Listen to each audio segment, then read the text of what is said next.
Es fundamental reconocer las afectaciones que el proyecto Hidroituango ha generado en la población. Quiero hacer énfasis en las afectaciones en la salud mental, dado que cuando la cotidianidad de las personas se ve trastocada por acontecimientos que generan una reconfiguración en las prácticas y las relaciones y las emociones, como lo que ha hecho este proyecto, la salud mental también se ve afectada, lo que impacta sobre una serie de dimensiones que involucran la convivencia social, las actividades laborales, las relaciones familiares y sociales, entre otras. Situación que se exacerba y complejiza cuando no se recibe el debido acompañamiento al cual las personas que pueden llamarse, en este caso, víctimas de un proyecto de desarrollo, tienen derecho.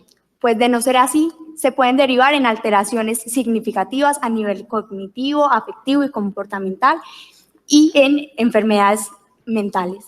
En el caso concreto de las comunidades afectadas por el proyecto Hidroituango, ya es posible identificar una serie de afectaciones reconocidas y que no han sido reconocidas y no han sido acompañadas adecuadamente, algunas de las cuales incluyen a nivel emocional altos niveles de ansiedad y miedo frente a los riesgos actuales y al devenir futuro, a las condiciones de seguridad, así como la tristeza debido a las pérdidas ya vividas y a las que se podrán experimentar en el futuro, y debido a las condiciones socioeconómicas del territorio, a las relaciones familiares y a las de seguridad propia, y una situación de indignación debido al trato recibido y a las condiciones en las que se encuentran las comunidades en el momento.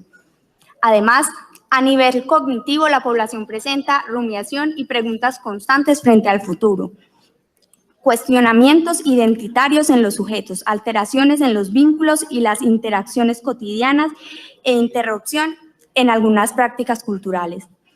A nivel político, producto de la situación de seguridad que se vive en el territorio local y a nivel nacional, se genera una desactivación de los liderazgos sociales y de las acciones políticas.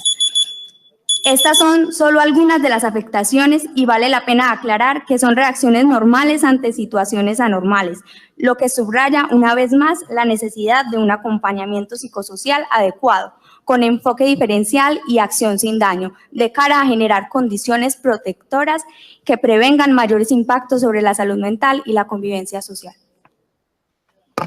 Bueno, muchas gracias. Tiene el uso de la palabra la señora Astrid Osorio, y se prepara Rodrigo Andrés Álvarez y Óscar Arturo Orozco. Astrid Osorio. Acá. Bien pueda, micrófono a 3 minutos. Si bien la implementación de proyectos de este tipo pueden sostenerse sobre las premisas de prosperidad, bien común y beneficios compartidos, las actividades desarrollistas en la región han probado que en su ejecución se realizan a expensas de los derechos de las personas donde los proyectos se realizan. El impacto recae en forma desproporcionada en las comunidades que el Estado tiene la obligación de proteger. De ahí que sea necesario identificar y distinguir las obligaciones del Estado y de las empresas privadas en el marco de la realización del proyecto Hidroituango y de los múltiples factores que generaron la emergencia que ha suspendido el proyecto de vida de niños, niñas, mujeres, hombres, campesinos, indígenas, afros, personas mayores y personas en condición de discapacidad. Informes y sentencias de la Corte Constitucional, de la Corte Interamericana de Derechos Humanos, de la Comisión Interamericana de Derechos Humanos y paradójicamente del Banco Mundial aseguran que hay unos hallazgos comunes en el marco de los proyectos de desarrollo como es una represa. ¿En qué coinciden? En que hay una ausencia de una adecuada supervisión de las actividades que componen el proyecto y de sus responsables. Además, revelan que hay una escasez de mecanismos para prevenir violaciones de derechos humanos, así como las dificultades de las víctimas para acceder a la justicia y a ser reparadas adecuadamente. Al respecto, hay dos obligaciones de carácter internacional que no solo tienen plena vigencia en este caso que nos convoca hoy, sino que además tiene carácter vinculante y son las obligaciones de respeto y de garantía. Esto supera el derecho privado. En ese sentido, son diversos los deberes que surgen en el desarrollo de esta megaobra y el Estado en sus diferentes niveles adquiere responsabilidades. Lo mismo ocurre con las empresas privadas. No tendría sentido pues sostener que la obligación de respetar y garantizar el libre ejercicio y pleno de los derechos humanos pues se señalara solamente al Estado y se dejara a las empresas por fuera de esta importante obligación. Así entonces los deberes que tenemos que identificar son el deber de prevenir violaciones de derechos humanos y el deber de supervisar y fiscalizar las actividades desarrollistas.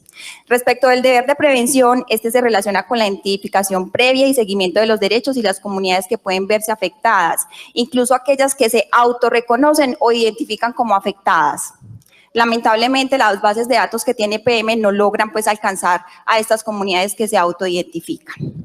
Respecto a la obligación de supervisar, que guarda estrecha relación con el deber de prevención, la Corte Constitucional ha afirmado que al ejecutar un megaproyecto, el campesino, el jornalero o el tradicional habitante de una región afectada se encuentra en un verdadero estado de indefensión frente al empresario dueño del proyecto. De ahí que cobre particular relevancia que el Estado actúe con la debida diligencia y logre un justo equilibrio entre los intereses contrapuestos de las comunidades y de la empresa. En ese sentido, es necesario descentralizar el debate en razón a EPM. Un minuto para terminar. En ese sentido, es necesario descentralizar el debate en razón a EPM y ampliarlo a las empresas privadas. Es necesario que a todos los actores se les identifique, que la empresa privada sea requerida, evaluada, supervisada y que sus actuaciones sean también delimitadas, evaluadas y, si es el caso, sancionadas. De otro modo, se estaría generando un entorno permisivo para actos ilícitos y abusos de poder por parte de empresas, frente a lo cual no se ha llegado a sanciones ni reparaciones adecuadas. En el mismo sentido, se requiere la identificación del nivel de involucramiento de los entes estatales en el proyecto, en razón de sus obligaciones y competencias, estableciendo las eventuales responsabilidades a que haya lugar.